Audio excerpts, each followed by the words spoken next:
इस क्वेश्चन में एक पार्टिकल को 30 डिग्री पे थ्रो कर दिया गया है और आपको हाइट ट्रैवल का रेशियो पूछा गया है। फर्स्ट सेकंड में जितना ट्रैवल किया है इसने वो, और लास्ट सेकंड में अपवर्ड जर्नी के लास्ट सेकंड में जितना ट्रैवल किया है before it reaches the maximum height. तो मैंने जो 2D मोशन का लास्ट क्वेश्चन बनाया था इलेक्ट्रोस्टैटिक्स वाला, उसमें कई बच्चों के डाउट आ रहे हैं कि हम एक्सेलरेशन को कांस्टेंट कैसे ले सकते हैं।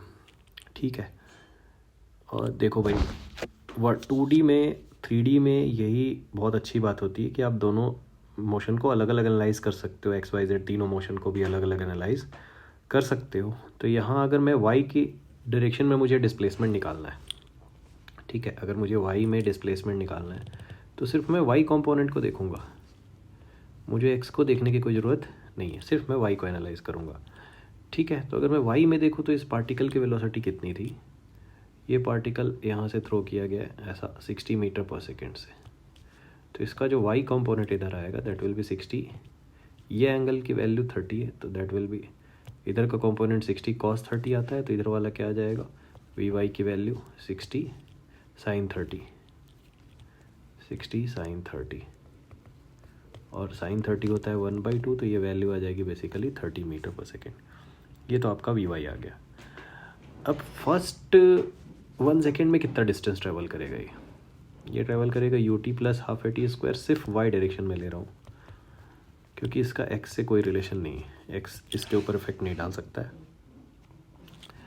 तो t इक्वल टू, ये वैल्यू इसने बोली है शुरू में h0 ले लो आप इसको, तो ये आ जाएगा 30 into 1 second plus half, y direction में जो ग्रेविटी है वो पूरी -10 है, ये होल स्क्वायर, तो ये आ गया 30 - 5 इक्वल टू 25 मीटर। ये वैल्यू आ गई 25 मीटर।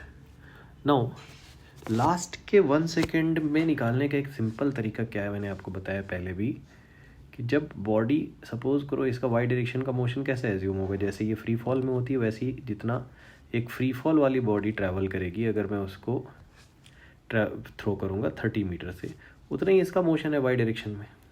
ठीक है, तो लास्ट का 1 सेकेंड सॉल्व करने से अच्छा है कि नीचे आने का शुरू का 1 सेकेंड सॉल्व करो। क्यों? क्योंकि लास्ट के 1 सेकेंड में जितना ऊपर जाते ट्रैवल करेगा उतना ही नीचे आते समय फर्स्ट के 1 सेकेंड में ट्रैवल करेगा। उससे क्या फ़ायदा होता है बच्चों, उससे आप जब ये नीचे आता है तो इनिशियल वेलोसिटी 0 ले सकते हो यहाँ पे। तो इसके लिए हम लोग लिखेंगे ut plus half AT square, क्योंकि in that case gravity will support, तो हाफ ग्रेविटी t का स्क्वायर। तो ग्रेविटी को आपने ले लिया 10 और 1 सेकेंड में पूछा गया ये, तो ये वैल्यू आ गई 5 मीटर। अब इन्हीं दोनों का रेशियो आपको बताना है, सो h0 अपॉन h1, यहाँ से जो वैल्यू आ जाएगी वो आ जाएगी 25/5 which is 5। This is answer.